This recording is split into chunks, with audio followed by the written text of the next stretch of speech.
Oh, there's the introduction. I love it. It gets me pumped up, Jesse Schule. Thanks for joining me today for the MLB Full Count edition of the Predictive Playbook here on Friday, April the 15th.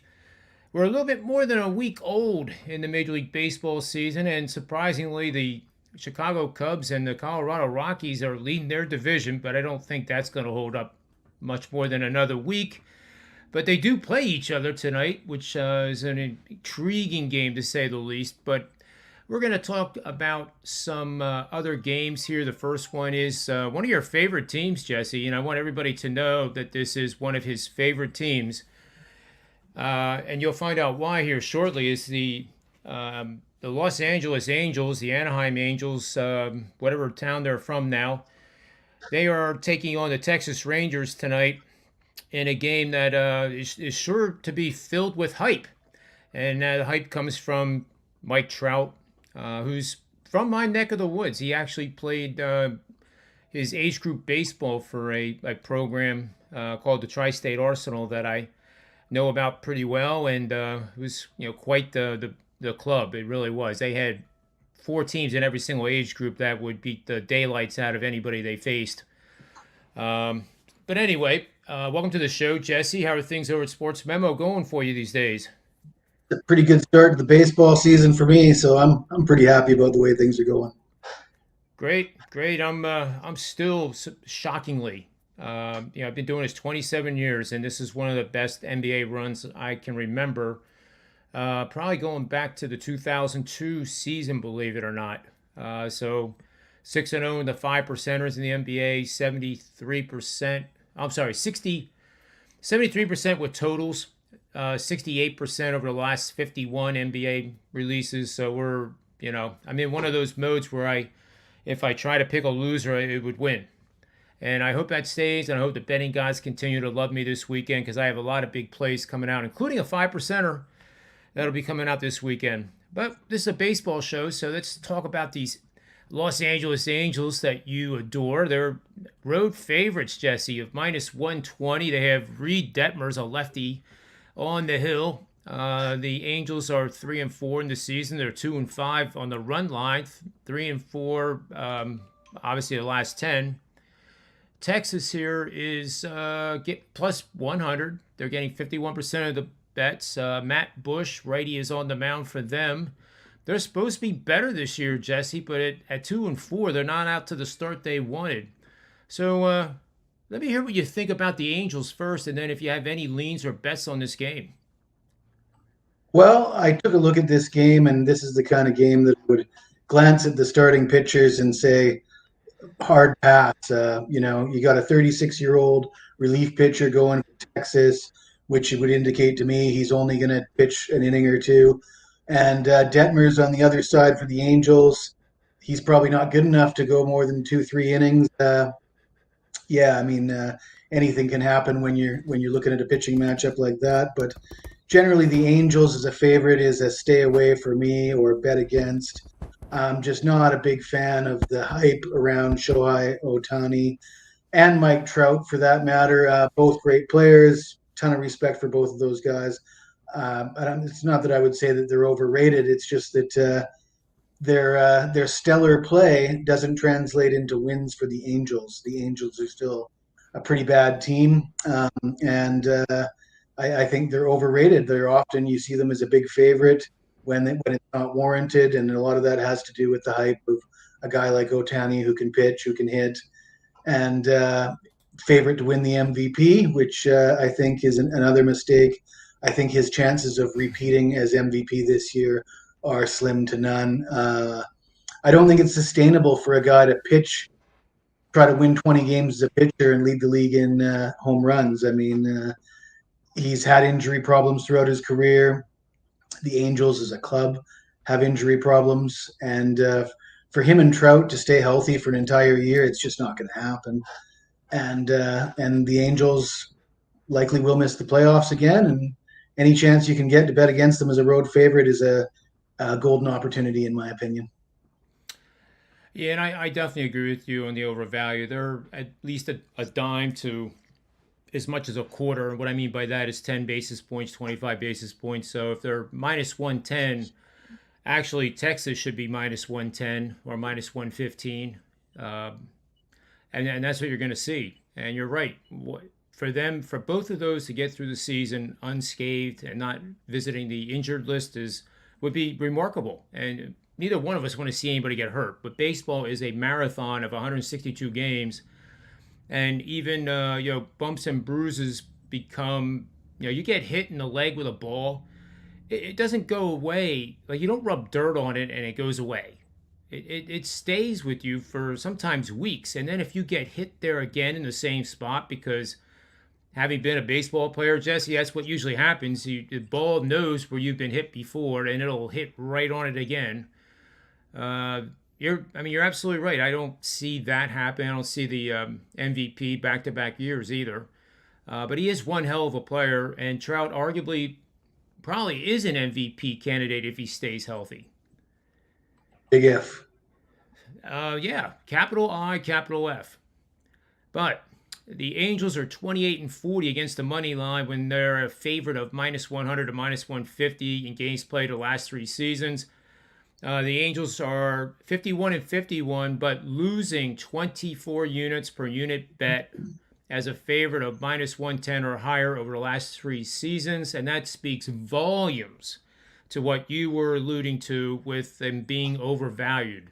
So they go, you bet against them, and you are 51-51. So what, right? 50%, but you're pocketing about $2,200 per $100 wager over the last 3 seasons, and that's just blindly fading them as a favorite. Not even on the road, just as a favorite. They're 30-52 against the money line when facing divisional opponents as a favorite over the last 2 seasons. So spot on analysis. I think you and I agree we have a lean here on Texas. And, that was I think that was the second modern type of stadium after Camden Yards. And it was, because they have the new one now, but the ball carries a mile in Texas. It goes and goes and goes.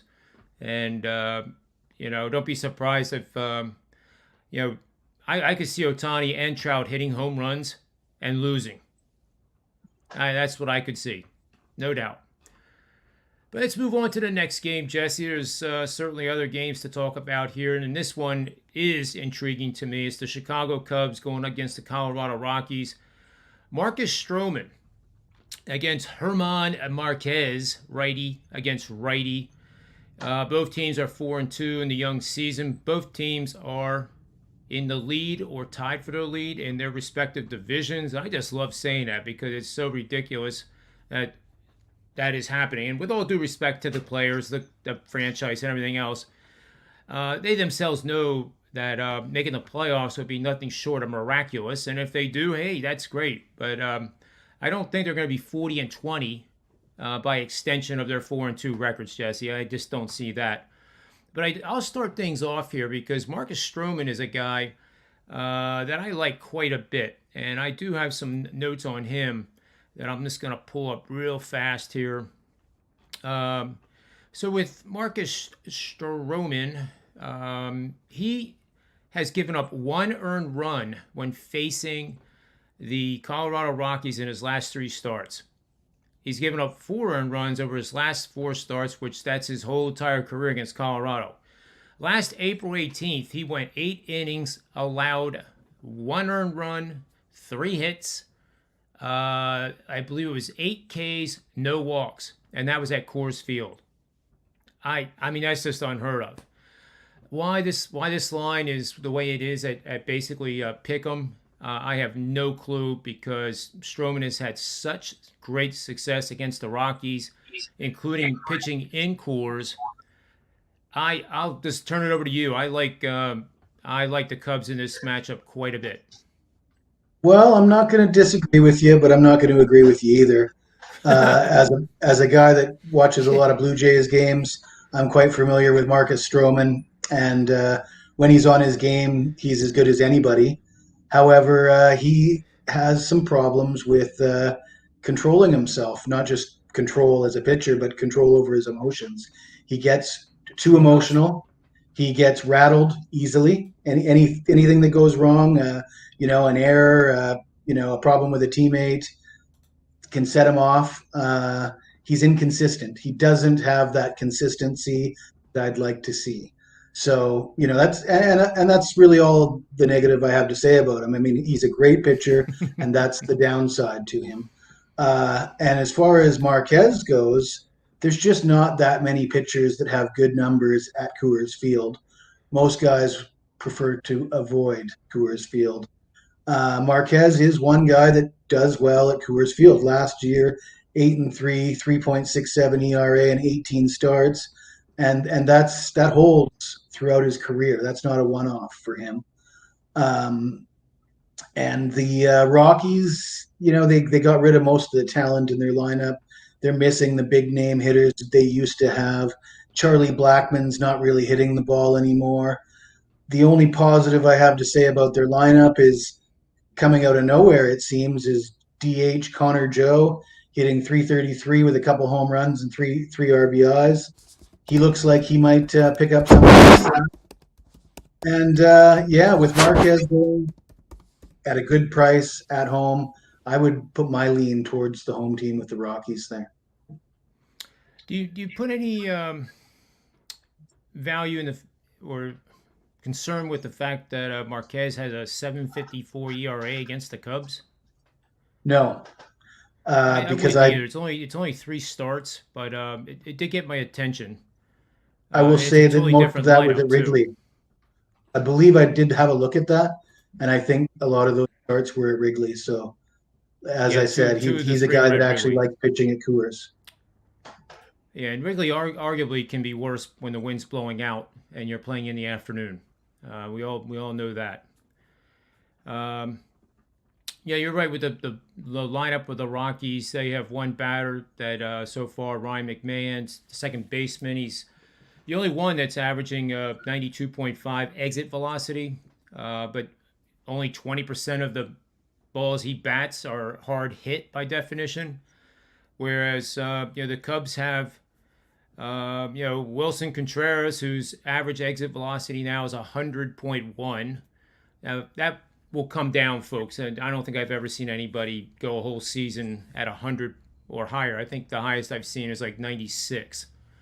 Hard hit percentage, he's at 78%. So he's a guy that Marquez is going to have to try to pitch very carefully to, because as hot as he is right now, he's seeing the ball pretty well. So I wouldn't be surprised if his first base is open with a guy on second.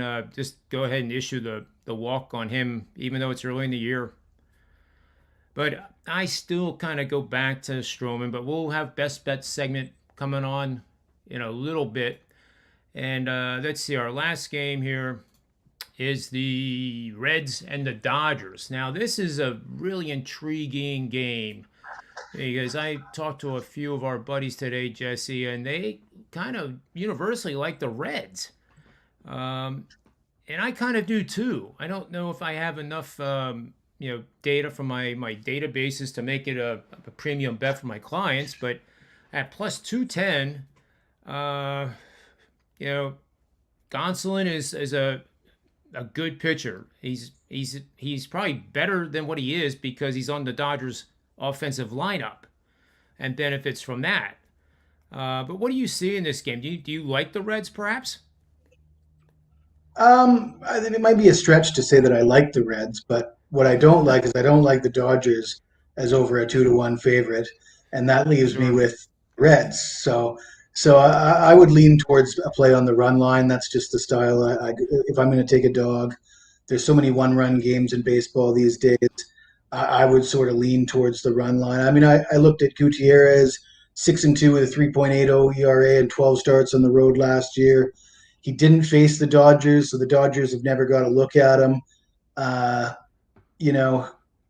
Gonsolin, great numbers all the way around. One minorly significant little tidbit was his worst performance last year did come against the Reds. It was only a couple innings, and he gave up 3 runs on 3 hits and 2 walks. Take that for what you want. But I think there's enough evidence there to lean toward the Reds. Yeah, that's funny because pitchers remember that. They remember good and bad. Of course, when they're out there on the mound, they're not thinking about it, or they wouldn't be at the Major League Baseball level. But sometimes that can stick with a guy for a while. Day games. I always remember Cole Hamels. Um, he pitched, how many years did he pitch? Phillies and the Rangers. If it was, an afternoon matinee game, he was horrific compared to his night, style pitching, which was excellent. And it's just another example of the, what is it, Jesse? The idiosyncrasies of baseball. There's no rhyme or reason why a guy, has an outing where he gives up 3 hits and 3 runs. Sometimes there are 3 homers too. And you can't be like Bob Gibson anymore, and a guy hits a home run off you, and the next time the guy comes up, he throws one at your ear hole. Those days are gone. But nevertheless, Cincinnati is batting. What are they batting here? 192 in the season. That is going to come up, even though they don't have what's his name is on the Phillies now. They traded him to the Phillies. They're arguably their best player. So they're not really the offensive lineup they were last year, but their bullpen seems to be better, which is a surprise. But the Dodgers, again, they're batting 389 in the home games, and there's only been one, for God's sake. But in 6 games, they're batting 271, averaging 5.7 runs per game, and the bullpen is 2.16. And yes, they should have left Kershaw in for the perfect game. I knew I was getting to the point. What did you think of that move by Davey Roberts? I actually will be honest. I think he did the right thing. But I would have at least started him in the 8th. He only had 80 pitches. I mean, how many times do you get a chance to get a perfect game?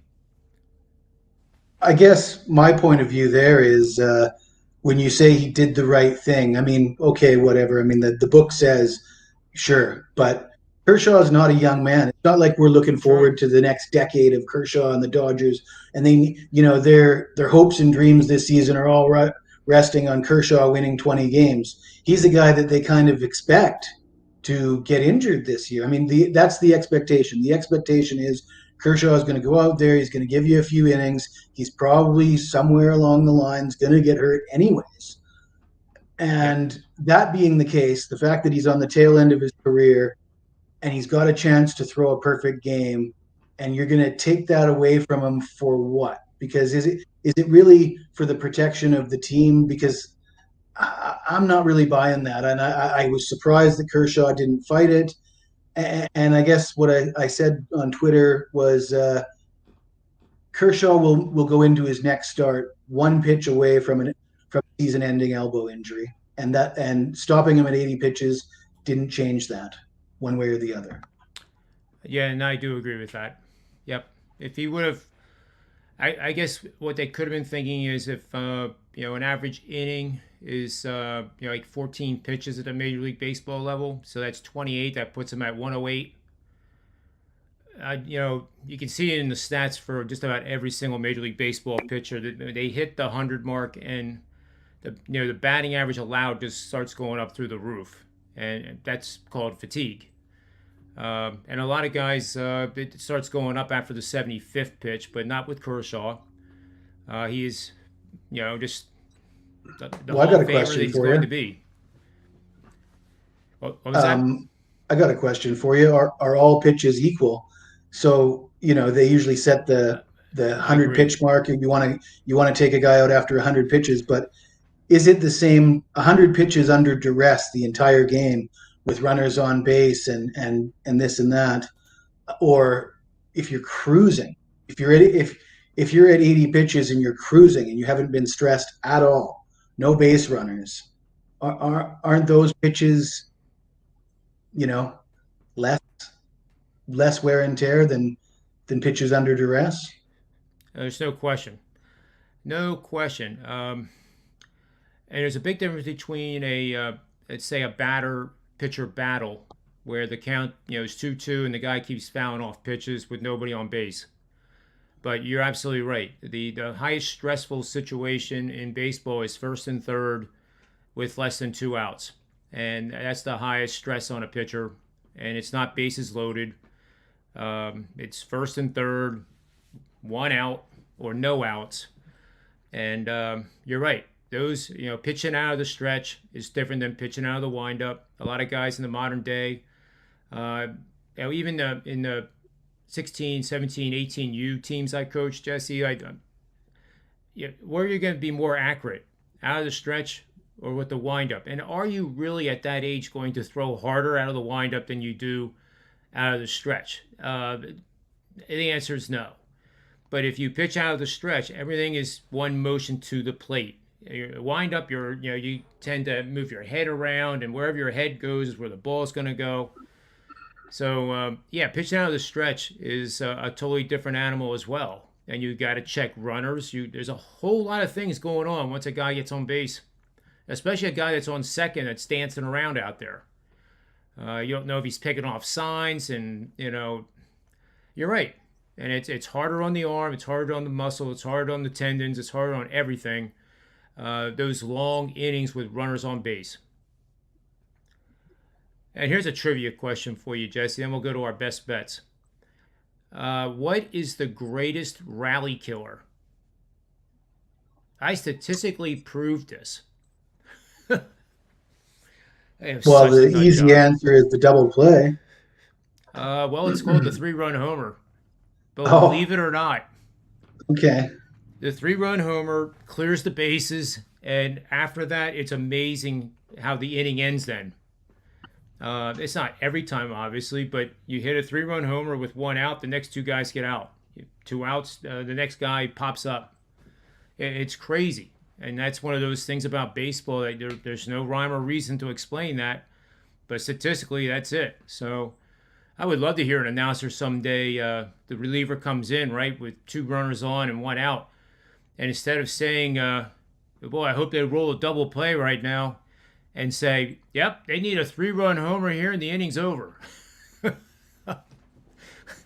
I know that sounds nuts. It's Friday afternoon. It's Good Friday, and I'm entitled to it. So let's go to best bets, Jesse, and see what we got going here. I have comments here from the chat room. We appreciate everybody contributing to that. Feel free to say whatever you want within reason, of course. You can't say, it's not completely free speech, Jesse. I mean, there are some words that are disallowed that will probably get you thrown off the show by our producers. But let's see. Roger Lang here says, Dodgers have fallen short so often. They know they're going to need all hands on deck for the playoffs and the World Series. And I think he's talking about Kershaw being pulled out of the game. So we both agreed that was the right move because he's not a young spring chicken anymore. It is the first it's the first week of April, for God's sake. It's not August. And that was another reason I was kind of glad that, Davey Roberts takes a bunch of crap. And just ask Tony Finn how much Tony Finn likes Dave Roberts. I mean, he likes Dave Roberts about as much as he likes the Major League Baseball owners. And I hope he's listening. And that's not really sugarcoating anything. That's just kind of a fact, and it's based on fact. Anyway, for best bets, what are you thinking here? And then I'll give out I think I have a player prop here and a side. Well, I'm looking at a completely different game. I got my eye on the Mariners home opener. They're playing Houston, and the Mariners are off to a bit of a slow start. The jury is still out on the Seattle team. They overachieved last year. They almost made it into the playoffs. And a lot of people are talking about they expect them to regress this year. Surely they can't do it again. But you look at some of the moves they made. They've shored up their pitching staff. They got Robbie Ray. They gave up Kikuchi to Toronto. And so Robbie Ray comes in as the ace. And their former ace, Marco Gonzalez, will go tonight. He's not a flashy guy. His numbers aren't great. He was 4-3 with a 3.97 ERA and 13 home starts last year. But Seattle won 8 of those 13 games.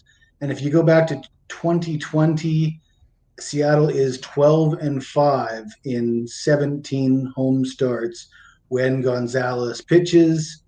You got Jake Odorizzi going for Houston, and Seattle's good price. You get Seattle as an underdog. I'm looking at Seattle plus a half run for the first 5 innings. That is my best bet tonight. I love it. Absolutely. And I'm going to the well, Jesse. I can't help myself. I like the fact that Stroman, his last two trips to Coors Field, has allowed one earned run. That was in the 2021 season last year. I described that game. Gave up 3 hits, one earned run, one walk, 5 strikeouts. So I was wrong on that one. It was 7 strikeouts in the time before in the 2019 season. Striking out 7, walking 1, allowing just 4 hits, no earned runs. So over 15 innings at Coors Field, the last 2 times he's been there, 1 earned run on 7 hits, 2 walks, 12 Ks. I'm a buyer, and I might be buying a oceanfront property in Arizona tonight. But I've always liked Stroman. I like his stuff. He has that heavy sinker. Well, they're playing it. What am I going to say? We're going with Stroman boxed with the Chicago Cubs to defeat the Colorado Rockies, as long as they are plus 100 or a greater underdog in this matchup. Jesse, you have any final thoughts? Any big plays over there at Sports Memo that people should be getting on? I've all loaded up the playoffs with a bunch of series prop bets that people could take advantage of. So, yeah, I guess the all access NBA playoff package would get you all those series bets as well as my play on one of the play-in games tonight. And thankfully, I'm so thankful that I didn't have the Clippers because I liked the Clippers tonight. I thought about it. I didn't play them. And now Paul George is not going to play. And that is just such a tragedy. Oh, it is. It absolutely is. And for what it's worth, I liked the Pelicans before knowing that. But I don't know now. I'm actually staying off of that game. But I wouldn't be surprised to see the Pelicans go on the road and pull it off. But I also did a written content article. I know it's a baseball, but it was pretty cool. That I didn't never realize this. There's 8 seeds, right? Only one team less than 4. In other words, 5, 6, 7, and 8. Only one time has any of those seeds ever made it to the finals. And that 5 seed was the Miami Heat just a couple years ago. And that's it. And you would have thought the Detroit Pistons would have been one of those teams if you remember when they upset the Lakers that year. But I guess they were one of the top 4 seeds in the East that year. They actually were. They were a 3 seed, I think. But the 1 seed, believe it or not, only makes it 33% of the time over the last 20 playoff seasons to the championship, just to get to the finals, not winning the finals. And I found that actually very interesting because you would think that number would be much higher. Now get this, the 2 seed goes 45% of the time to the final. So I know it's a baseball show, Jesse, but I think pizza money bet, Memphis versus Boston. It's 50-1 at BetMGM. $10. Worth a try. It's worth a try is right. So anyway, this is a baseball show. We got a little sidetracked, but for good reason because it's going to be crazy this weekend with the NBA playoffs getting started up. And I know you are as thrilled as I am to see the inaugural appearance of Ben Simmons, the greatest defensive player of the modern era, take the court at the Barclays Center for Game 4. Did you like his green jacket? It's going to be fascinating drama. Don't you agree? It's just going to be like, what's this guy going to do? I saw him wearing that green jacket on the bench in their play-in game, and he was taking a beating on Twitter for that. But I think that's just Ben Simmons. That says it all about the guy's character. He shows up.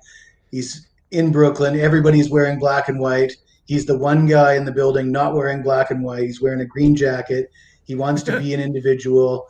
Well, he's on an island. I don't know. That's him. Well, I was thinking he and Kyrie will be best friends then, right? Well, anyway, it will be interesting. I do think, seriously, I will say this before we sign off, NBA wise, I think that if he's able to give them 20 minutes of his intense defensive ability, I don't care how many points he scores. I really don't. I have a Brooklyn Nets hat on for a reason. I love the Sixers. I always have. But this Nets team, if they get 20 minutes or more out of Simmons on the defensive end, and if he doesn't score, he doesn't score. I could care less. That's going to keep Kyrie and KD on the bench longer to get rest. I think that pushes them right into the NBA final. Not because of Simmons, but because of the mix. Not buying it. Not buying it. I haven't even been drinking this week either. I'll say this. In the play-in game against the Cavs, Kyrie started the game 12 for 12. Yep. They didn't cover that game. You think Kyrie is going to go 12 for 12 in the next game? I don't. No, I don't either. And if that's the kind of performance you need, I mean, you got two guys. If they got to play like that every night, they're going to run into some defenders that are going to, stop them from hitting those shots. And then what are you going to do? Yeah, and that's why I thought the Simmons appearance, if he plays defense, is so important to those two guys, because then they can get 2 or 3 extra minutes. You know what I think of Simmons, though. I know. That's why I'm setting you up here. So, yeah, no. If you're asking me, do I think Ben Simmons is going to save the day? I'm gonna say no. I guess I'm just like wishing he'll be a good teammate and play hard on the defensive end. Maybe next year. Yeah, for another team. But anyway, Jesse, it's always a pleasure with you. I missed the college football shows and the NFL shows and college basketball shows that we did, but the calendar moves on. But we'll be doing more of these baseball shows. So make sure you get over to sportsmemo.com, everybody, and make sure you get the subscriptions. Don't just get a 5% play. Get 3-day subscriptions, 7 days right now. I believe everybody is $99 for 7 days. That's ridiculous. That's what is that? That's $14. I think that is $14 a day, and that's less than 2 pints of IPAs. And if you can't cut down your IPAs to have fun on sports betting, then I don't know. We'll have to talk to you more.